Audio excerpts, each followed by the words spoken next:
C'est quoi les limites que vous fixez, vous, justement là? On ne peut pas dire qu'il y a des limites. Chacun a ses propres limites. Par exemple, si vous faites la différence entre votre façon à vous d'assumer et de vivre le fait que vous êtes une maman possessive. Possessive, mais pas étouffante à ce point, comme l'est ma mère aussi. Donc c'est pas une question de limite, comment vous faites la différence entre les deux alors? Je sais pas, j'essaie quand même de leur laisser un minimum d'espace vital quand même si je leur téléphone sur le portable pour savoir si tout va bien, s'ils sont rentrés ou des petites choses comme ça. Comme toutes les mères, je pense qu'on est toutes à peu près pareilles. Ah non, mais vous les suivez à la jumelle, vous, à la sortie de l'école ou oui, sur les champs de course? Pour leur sécurité. Et votre maman alors?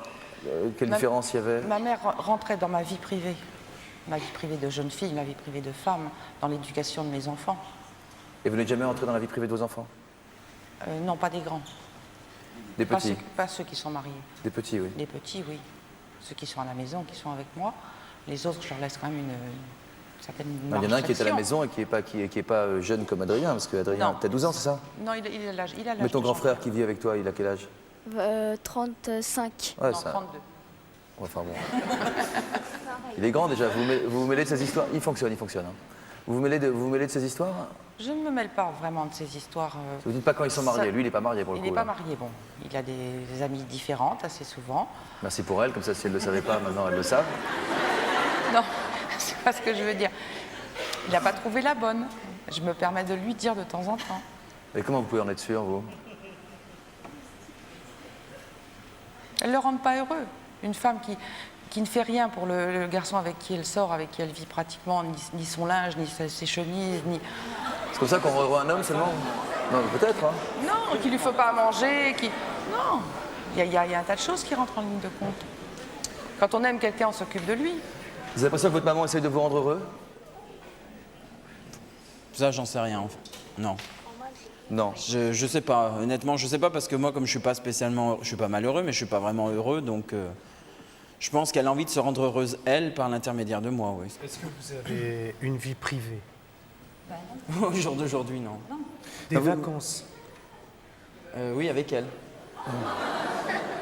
Vous faites jamais le mur? Vous faites jamais le mur? Non, mais il a fait faire le mur. le mur, c'est difficile avec mes 100 kilos. Non, mais quand vous êtes au rez-de-chaussée, je veux dire, si vous êtes au On joue avec les rez-de-chaussée, mots, là. quand elle est couchée là-haut, vous partez jamais parce en que douce? le problème, c'est qu'il y a... Bon, elle aime bien se sécuriser, donc elle aime bien me dire « t'as bien fermé le portail ». Et puis elle aime bien me piquer les clés pour savoir que je ne puisse pas prendre les clés pour ouvrir le portail et puis prendre la voiture, quoi. Jean-Pierre, vous êtes parti à un moment, vous avez vécu sans elle. Pourquoi vous êtes revenu? Bah, disons que c'est pas que je suis revenu, c'est qu'à un moment, donc quand je suis parti, j'ai carrément quitté la maison sur un coup de tête. Je me suis énervé, c'était vraiment le clash complet. Ça a été un petit peu de distance que j'ai pris, mais ça c'était parce que j'étais un petit peu aidé par des amis chez lesquels je vivais à ce moment-là. Et Vous étiez en cavale, quoi, quasiment, quoi. Oui, j'étais en cavale, oui, c'est clair. Mais elle m'a vite rattrapé, donc... Et une mère peut rattraper son fils C'est clair, oui. Parce que j'ai une mère qui a une intuition, qui a une façon d'agir qui est incroyable. Il faudrait vraiment la suivre pour pouvoir la voir agir. Hein. Elles ont le don en plus de jouer avec l'amour que leurs enfants leur doivent. Oui. Elles ont le don pour jouer avec ça. Oui, on a la frontière des droits et des devoirs, là, clairement, en tout cas. Crois, Il y a les droits et puis il y a les devoirs. Racontez-nous, par exemple, quand elle vous poursuit jusque dans les grands magasins, comment elle s'y prend. Ah bah, comment elle s'y prend, de toute façon, c'est pas difficile. Hein. Elle me voit partir quelque part, ça y est, tout de suite, c'est son manteau qu'elle traîne directement, elle le fait traîner par terre, elle me suit avec son sac, elle court, elle dévale les escaliers, alors que d'habitude, elle va descendre marche par marche, mais là, elle n'a pas de problème, hein, elle marche vite. Et quand elle n'arrive pas, quand vous avez réussi à vous échapper, entre guillemets, avec le téléphone, elle vous retrouve toujours? Ah non, j'envisage même pas de m'échapper comme ça, ou à moins que j'ai pu préparer le terrain, ou que j'ai téléphoné à des amis, bon, est-ce que tu peux me la garder, est-ce que tu peux l'appeler, tu peux la rassurer? Ah non, c'est pas la peine, sinon elle crie au secours, elle me court après dans la rue, non, non. Racontez-nous cette histoire que vous avez racontée précisément dans un grand magasin où vous avez été rattrapé par la caisse centrale. Ah oui, non, ça c'est autre chose. Ça, c'est l'intuition de ma mère, c'est l'aspect médium de ma mère. Un jour, j'allais acheter de l'électroménager dans un commerce, j'entends le ding-dong de l'annonce et monsieur Romain s'est demandé au téléphone. Mais bon, il y avait 350 magasins dans le centre commercial, mais non, elle m'a trouvé dans le bon, hein. Ça, il n'y a pas de problème. Vous êtes arrivé à la caisse centrale, c'est pour moi, c'est pour ma mère. Ah oui, non, mais oui. Et bien en plus, j'étais avec quelqu'un. Qu'est-ce qu'elle voulait vous demander? Elle voulait vous demander quelque chose d'important? Si ça allait bien, si j'étais bien arrivé, ce que j'avais acheté. Jusqu'où vous êtes allé, Annie, pour retrouver la trace de vos enfants? Ah, moi, pour retrouver ma fille, je n'avais pas de nouvelles depuis une semaine, elle est donc en Israël. Et elle était en transit entre 2 endroits. Donc j'ai téléphoné à l'Office du tourisme israélien pour avoir la chaîne des hôtels où elle était. Il y en avait 5. J'ai fait consciencieusement tous les numéros les uns après les autres jusqu'à ce que je la trouve. Mais tout ça avec l'aide de mon mari parce que je ne parle pas anglais. Donc c'est votre mari qui faisait la... Donc c'est mon mari qui faisait la traduction. J'ai fini par la trouver. Il était complice en plus. Ah oui, oui, surtout quand il s'agit des enfants quand même. Quand elle est partie en Israël, habiter en Israël, vous avez l'impression qu'elle le faisait pour vous fuir aussi? La première fois, j'ai très mal ressenti, très mal vécu.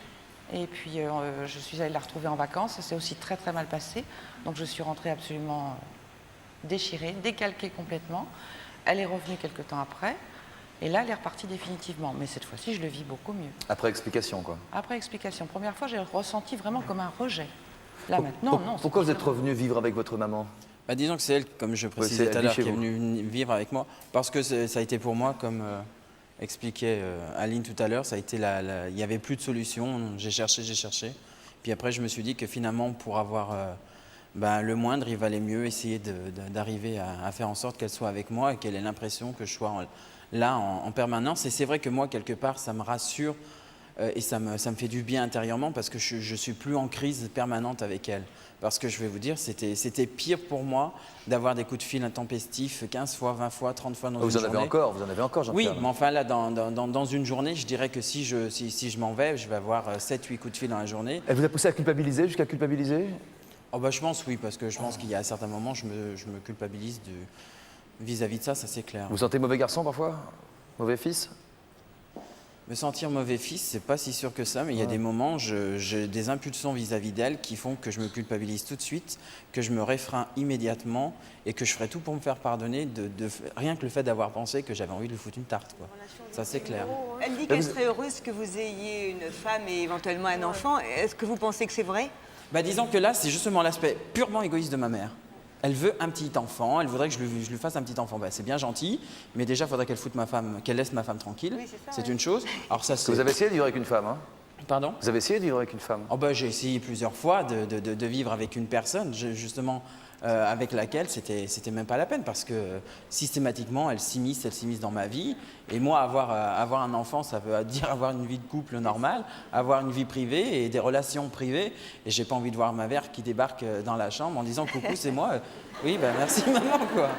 Vous nous disiez tout à l'heure, Annie, vous parlez de votre maman tout à l'heure, c'est assez rigolo à entendre, hein, de vous entendre vous dire que votre mère était trop possessive. Trop possessive, c'est étouffant. Je comprends Jean-Pierre, il y a des fois où j'ai envie de la frapper. Je me retiens parce que je la giflerais.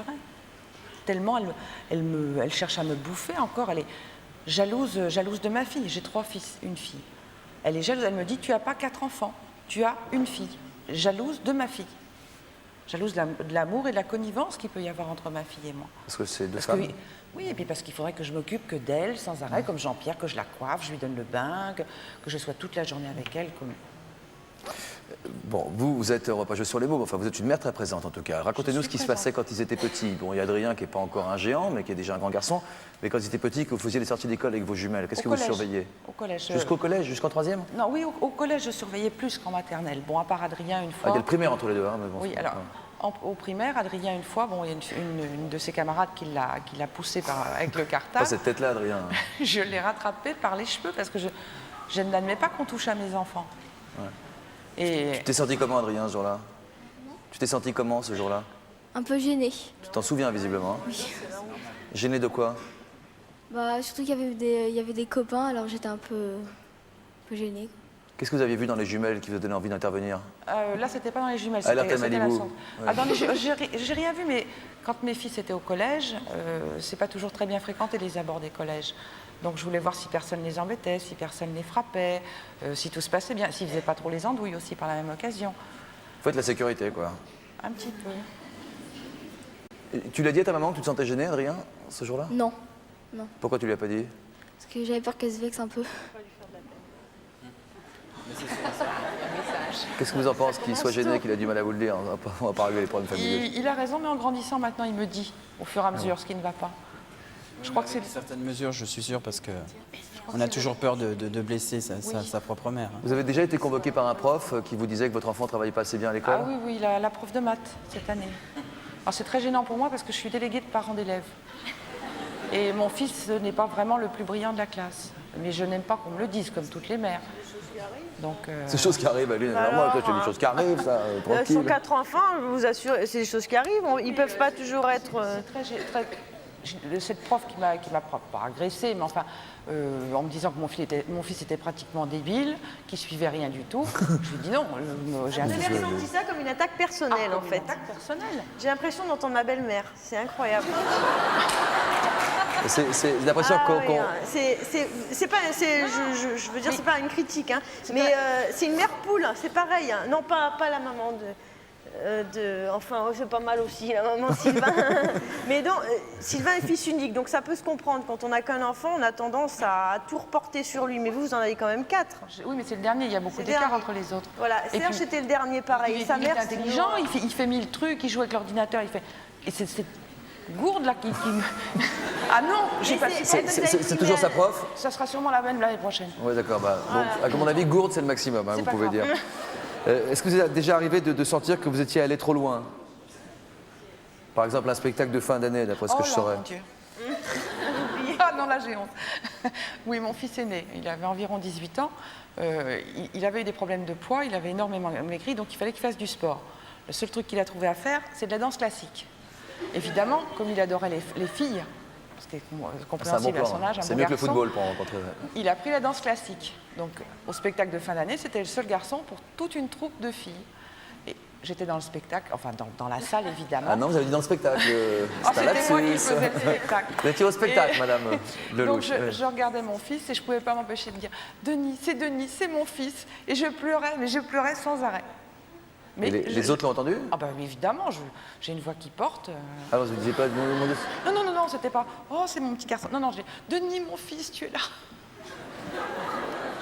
Et il me le reproche encore d'ailleurs. Ah oui. La honte, il me dit la honte que tu m'as fait, la honte que tu m'as fait. Donc ça veut dire que vos enfants vous reprochent de temps en temps d'être trop envahissantes. C'est pas méchant. Il me le reproche en plaisantant.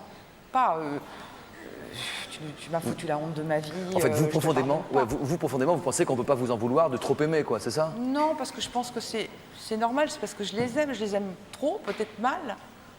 Vous pensez? Oui. Vous pensez que vous les aimez mal? Je pense que je les aime peut-être un peu. Oh non, non, non. Je les aime comme on doit aimer ses enfants. Qu'est-ce que t'en penses, Adrien? Tu penses qu'elle t'aime comme... Bah ouais, mais elle devrait un peu quand même nous lâcher des fois. Ouais. Alors, 3-2...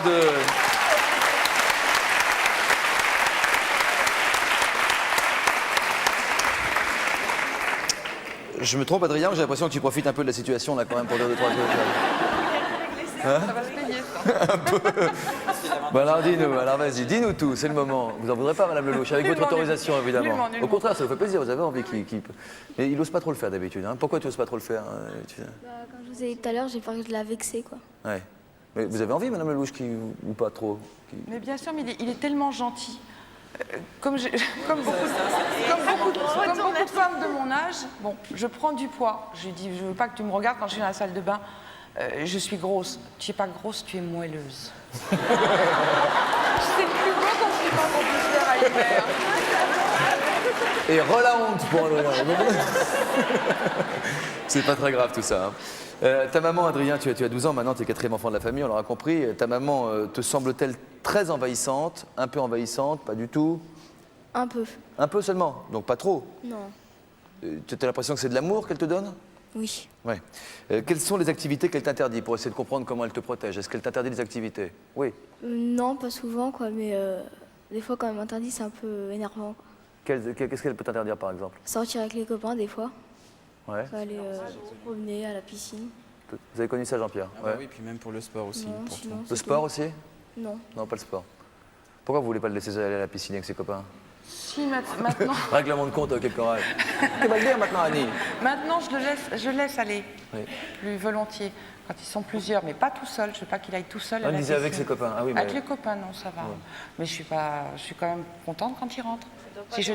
Si je dis 6 heures, comme l'autre jour... Tu vas aller en boîte, elle ne dormira pas tant qu'il ne rentrera pas. Si, je dors. Quand il va commencer à aller en boîte, vous allez voir, vous ne dormirez pas tant qu'il ne sera pas rentré. J'ai dormi avant avec les 3 autres. C'est normal, ça c'est un peu l'eau toutes les mères finalement. Parce que moi je suis pas... Bon, j'ai 3 garçons aussi. Ils sont encore jeunes, on ne parle pas encore de boîte heureusement, enfin pour l'instant. Mais je sais que quand ils sortiront, je les laisserai sortir, mais j'aurai un mal fou à gérer derrière et c'est normal. D'accord. En tant que mère, c'est normal, je pense, ouais. Bon, visiblement, chacun a sa vision de la normalité, en tout cas, hein, là-dessus. Et puis, en tout cas, Moi, je suis chacun est pas vraiment persuadé d'accord de... là-dessus. Ah, vous n'êtes pas d'accord? Ah non, je suis pas d'accord parce que moi, il a fallu que j'attende 21 ans le jour de partir de chez ma mère pour pouvoir sortir. Hein. Moi, c'était hors de question. Ce C'était clair. qu'on n'a pas dit sur votre maman, quand même, c'est que la vie n'a pas été super agréable avec elle jusqu'à présent. Hein. Elle a perdu vos deux sœurs, c'est ça? Oui, oui, bah oui. Mais enfin, ça, je dirais que c'est souvent l'argument qu'elle a, parce qu'à la limite, quand on va lui dire, mais pourquoi vous êtes comme ça avec votre fils? Ah, mais vous savez, j'ai perdu mes filles, j'ai perdu. Si vous dites... Elle a fragilisé quand même de perdre ses filles. Ça a fragilisé, mais enfin, quand on connaît bien ses amis, quand on connaît bien les gens qui ont vécu avec elle avant que moi je sois là, eh bien, c'était quelque chose qui était en elle, c'est quelque chose qu'elle exerçait. Elle était comme ça. Avec mon père, bon, je ne l'ai pas tellement connu, mais je sais qu'elle était très possessive, qu'elle lui demandait où est-ce qu'il allait, qu'elle faisait téléphoner à droite à gauche pour savoir s'il était bien à l'endroit où il lui avait dit. Ma belle-mère a Ça, téléphoné c'était quelque à l'école de chez Serge pour savoir s'il était arrivé à l'heure, s'il était bien en classe, mais qui il fait fréquentait en sortant, c'est pareil. Hein. En plus, c'est vous qui fréquentez, parce que vous connaissez depuis l'âge de 12 ans. Alors quoi. là, elle était contente, là. Elle a dû l'être aussi bien par la suite. Adrien, quand tu parles avec tes frères et tes sœurs, tes frères et ta sœur plus précisément, vous parlez de votre maman parfois, j'imagine. Ils te posent des questions, tes frères et sœurs, non? Ouais. Tu te demandes ça va avec elle, elle est pas trop derrière toi, etc. Qu'est-ce que tu leur réponds, toi? Je leur demandais ce qu'elle leur faisait avant, quand ils étaient plus jeunes. Et alors? Bah, elle me laisse plus de liberté quand même. Ah bon? C'était pire avec les grands, Madame Lelouch? Oui. Ouais. Vous vous assagissez Je me calme avec l'âge. en prenant du moelleux.